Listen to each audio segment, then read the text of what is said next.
So I got a good viewer question not too long ago, and it pertains to DSLR/mirrorless cameras versus camcorders as far as weddings go. Which one should you buy? I'm gonna try to answer that in this video, so stay right there. You're gonna want to see this.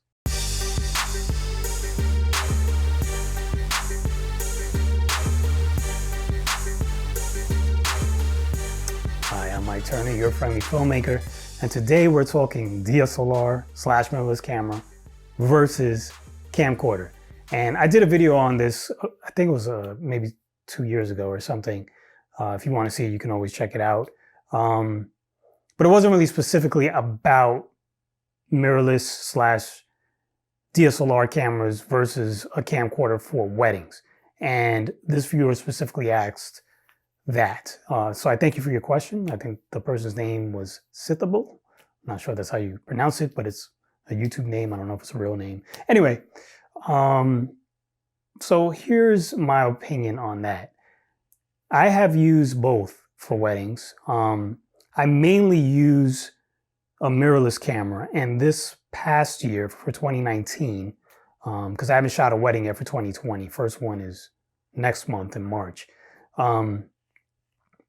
But all of last year, my main camera was, well, it was a mixture of cameras actually. It was either going to be, I used the JVC LS300, which we know has interchangeable lenses, bigger sensor. So it's not a mirrorless camera, it's a camcorder/mirrorless. And I was also using the Sony a6400, and I was also using the Canon XF400 and the Sony NX80. And in using all those cameras, I really enjoyed using the XF400, like after like the 5th or 6th time that I used it, because the first couple of times I really did not like using it at all. But it kind of grew on me, and the image quality in that is very good. So could you use that for a wedding? Absolutely. You could use that camera for a wedding, but you have to, like I said in the video about that camera, the battery life is not that good. You got to go through the menus a lot. There are definitely some quirks to it, but it's certainly a good camera. It certainly gives you great image quality. But the thing that you're going to lose in that camera is the shallow depth of field. So when you're shooting something like this, my camera is literally right here. I can touch it. It's 2 feet away. The wall behind me, though, is about maybe 8 feet away. Of course, you can't see if there's anything blurry in the background because I don't have any objects back there. But if I did, it'd probably be a little bit blurry. With an XF400, it's harder to achieve that because of the smaller 1-inch sensor, but it is possible. If there's space, you can zoom in a little bit, and if the background is far enough behind the person, it will blur out. So do you need blurry shots for your videos? Not necessarily. So it really kind of depends on your style of shooting. If you're the type of person who really likes that shallow depth of field look, then you're going to have to get a mirrorless camera because you're going to need the ability to swap your lenses, put something on there that has a fast aperture, something that's kind of close, your 35, 50 millimeter lenses or whatever, so you can get a shallow background with a fast aperture and a bigger image sensor. Like what I'm shooting with right now is the Canon M50, and this has the APS-C size sensor on it, which is a lot bigger than a 1-inch that's in the Canon XF400. So you're going to get a shallow depth of field with something like this.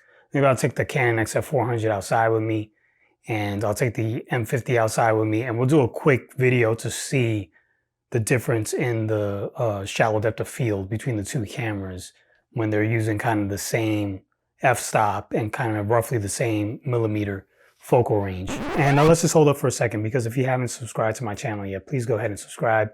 I'm answering viewer questions like this all the time. Also, I'm just doing tests, giving advice about different cameras, reviews, and everything like that. So go ahead and subscribe. One other thing to think about also is, a lot of these professional camcorders, pretty much all of them, they come with ND filters built in to the camera, which is also always very, very helpful for me. Because when you're shooting something like a wedding, and you're talking specifically about weddings, you're going to find yourself getting into a lot of different lighting situations. You're going indoors, and then you're quickly going outdoors.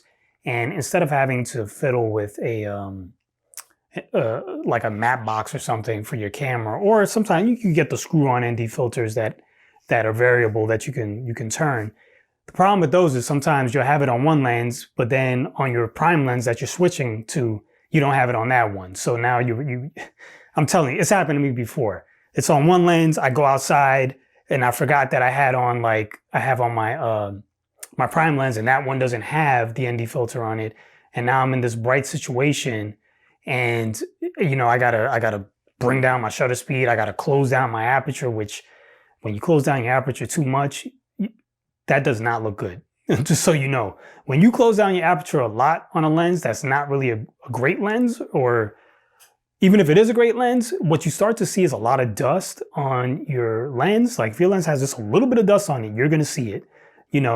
The flaring that comes in starts to look really disgusting. Everything just looks nasty when you close your lens down too much.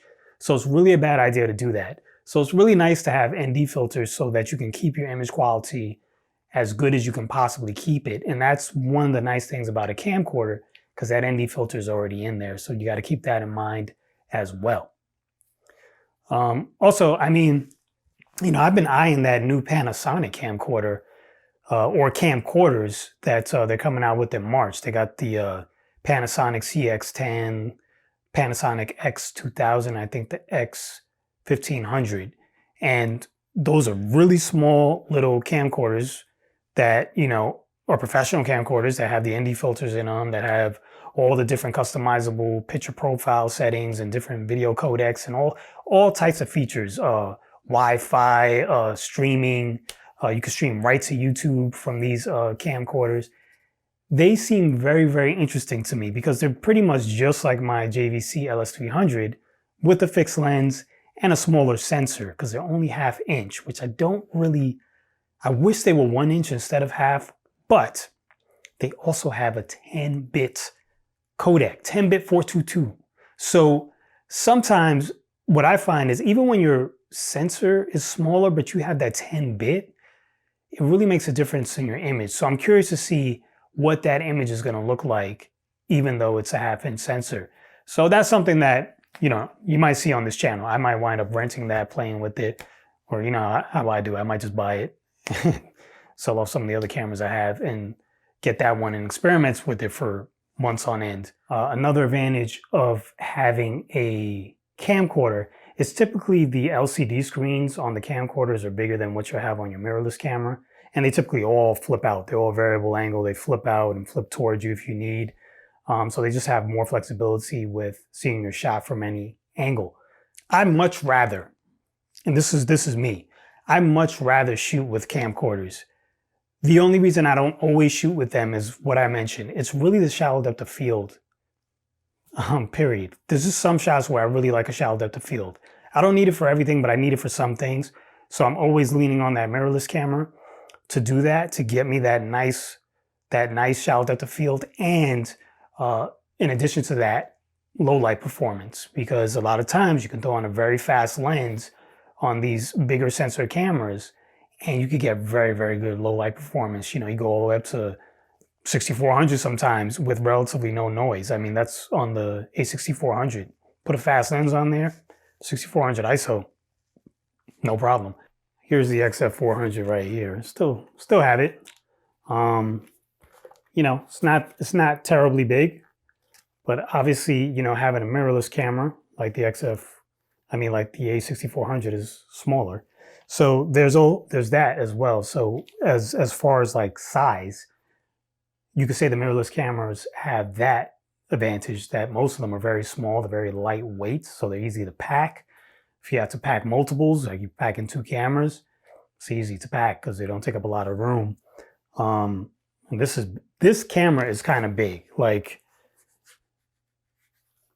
there are definitely professional cameras that are way bigger, but this still has some size and weight to it. It's pretty wide, and the handle, I really don't like the way they did this little shock mount for the shotgun. It just protrudes so much that it's kind of hard to pack in a bag. But that's this one. That's the Canon XF400, another reason why I don't love it. Something like the NX80 packed way easier. It was actually lighter than this. It was slimmer. It was overall smaller than this camera. So packed easy, it was light. You can lug that thing around all day, no problem. You have it on a monopod. Your arm is not going to cramp up.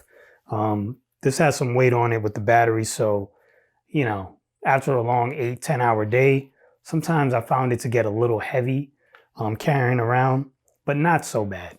Another thing to think about when you're talking about mirrorless cameras, something like the A6400, something like the Canon M50 that's shooting me now, they also take pictures, which is a nice added bonus. So like we're doing video, but it's still nice to be able to take pictures for hobby, for professional work. Sometimes when I'm at weddings, sometimes I'll snap a quick picture because that nicer 24 megapixel picture looks better on my website than taking a still from my 1080p video.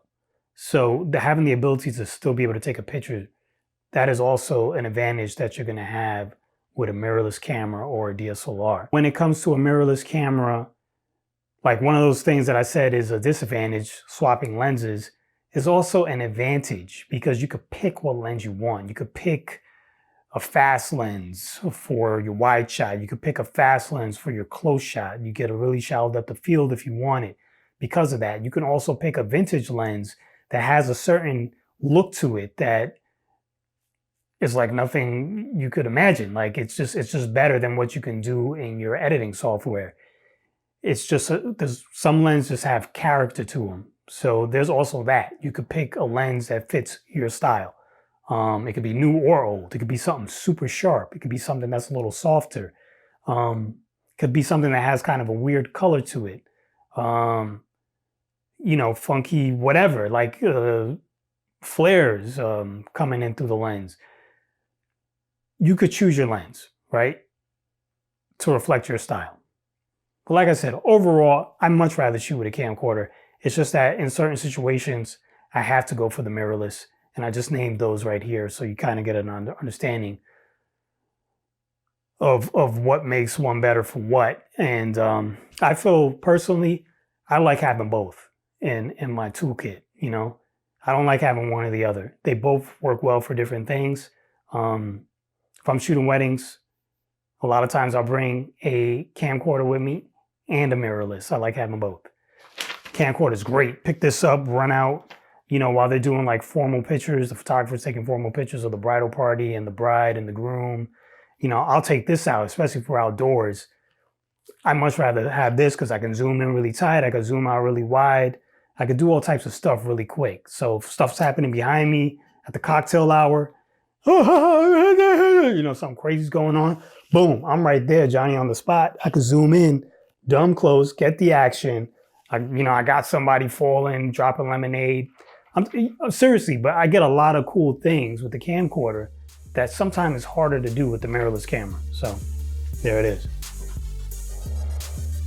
If you found that helpful, please go ahead and like this video. Subscribe to my channel for more videos just like this. Be sure to check out www.mediahammock.com/use for used gear that I'm selling all the time. This is for sale on there right now, the XF400. If you're interested in it, go ahead and get it. You could read the reviews on it. There are people that love this camera. I'm just not one of them. So there it is. As always, I'm Mike Turner. Thanks for watching, and I guess I'll see you soon.